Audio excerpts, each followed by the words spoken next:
நான் ஒரு ஸ்டேட்டஸ் போட்டேன். நான் சொந்தமாக சம்பாதித்த பணத்தில் புதிதாக ஒரு இருசக்கரம் வாங்கியிருக்கிறேன் அப்படின்னு ஒரு ஸ்டேட்டஸ் போட்டேன். 200 பேர் பார்த்தான்.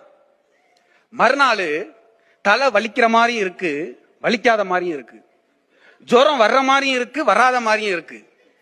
என்ன வியாதினே கண்டுபிடிக்க முடியல. உடம்பெல்லாம் போட்டு முறுக்குது. பூசாரிட்ட போய் வெத்தலையில மை போட்டு பார்த்தேன். ஸ்டேட்டஸ் போட்டதுக்கு அப்புறம் தான் இப்படி ஆயிருக்கு. 3 minutes அகோல ஒரு சொந்தக்காரன் ஒருத்தர் பார்த்திருக்காரு. அவர் தான் ஏதோ ஒரு வேலை பார்த்திருக்காரு. நான் கேட்டேன், ஏதாவது பரிகாரம் சொல்லுங்க சாமி. முள்ளால தான் எடுக்கணும். அது மாதிரி வச்ச ஸ்டேட்டஸால தான் எடுக்கணும். உடனே வீட்டுக்கு போய் நான் வாங்கின இருசக்கர வாகனம் விபத்தாயிருச்சுன்னு ஸ்டேட்டஸ் வையினாங்க. நானும் வச்சேன். ஒரு சொந்தக்காரு பார்த்தாரு, தலைவலி போயிருச்சு. 2வது சொந்தக்காரு பார்த்தாரு, ஜுரம் போயிருச்சு. 3வது சொந்தக்காரு பார்த்தாரு, உடம்புல உள்ள எல்லா வியாதியும் போயிருச்சு. இப்ப நான் ரொம்ப மகிழ்ச்சியா இருக்கு.